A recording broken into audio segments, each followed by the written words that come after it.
Eggless steam cake തയ്യാറാക്കാനായിട്ട് ആദ്യം തന്നെ ചോക്ലേറ്റ് മെൽറ്റ് ചെയ്ത് ഒരു സൈഡിലേക്ക് മാറ്റിവെക്കാം.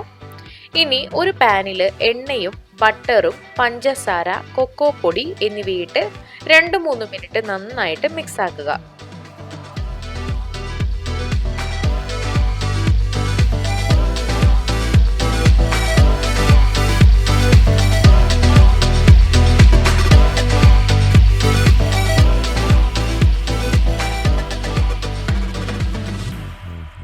അടുത്തതായി ബൗളെടുത്ത് തൈര്, വെള്ളം, വിനാഗിരി എന്നിവ ഒഴിച്ച് നന്നായി ബീറ്റ് ചെയ്തെടുക്കാം.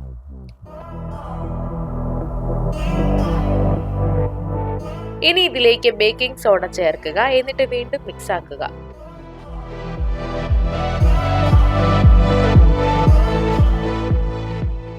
ഇനി ഈ മിക്സ് കൊക്കോ പൗഡർ ചോക്ലേറ്റ് മിക്സിൽ ഒഴിക്കാം. എന്നിട്ട് നന്നായിട്ട് ഇളക്കാം.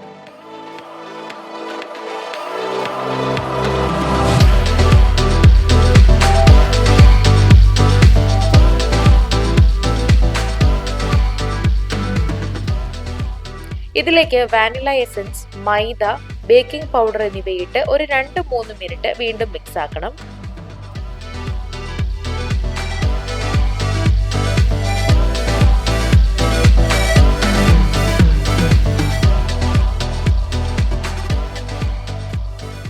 ഇനി ഒരു ടിന്നില് ഗ്രീസ് ചെയ്ത പേപ്പർ വെച്ച ശേഷം കേക്കിന്റെ മിശ്രിതം ഇതിലേക്ക് ഒഴിക്കുക.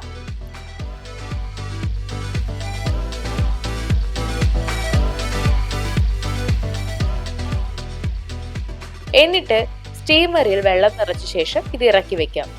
ഇഡ്ഡലി പാത്രം എടുത്താലും മതിയാകും. ഇതിന് പകരമായിട്ട് ഒരു 40 മുതൽ 45 മിനിറ്റ് വരെ ഇത് നന്നായി സ്റ്റീം ചെയ്തെടുക്കണം. സ്റ്റീം ചെയ്ത് കഴിഞ്ഞിട്ടുണ്ട്. നമ്മുടെ എഗ്ലെസ് സ്റ്റീം കേക്ക് ഇവിടെ തയ്യാറായി കഴിഞ്ഞു. മെൽറ്റ് ചെയ്തെടുത്ത ഈ ഒരു ചോക്ലേറ്റ് നമുക്കിനി കേക്കിന്റെ മുകളിലേക്ക് ഒഴിച്ചു കൊടുക്കാം.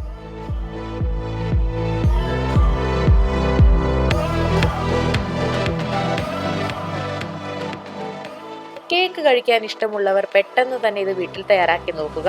എന്നിട്ട് നിങ്ങളുടെ അഭിപ്രായങ്ങളെല്ലാം കമന്റ് ചെയ്യുക. ഈ വീഡിയോ എല്ലാവർക്കും ഇഷ്ടമായി കാണുമെന്ന് വിചാരിക്കുന്നു. ഇഷ്ടമായെങ്കിൽ ലൈക്ക് ചെയ്യുക, ഷെയർ ചെയ്യുക, കമന്റ് ചെയ്യുക. ഇതുപോലുള്ള കൂടുതൽ വീഡിയോകൾക്കായി സമയം മലയാളം സബ്സ്ക്രൈബ് ചെയ്യുക.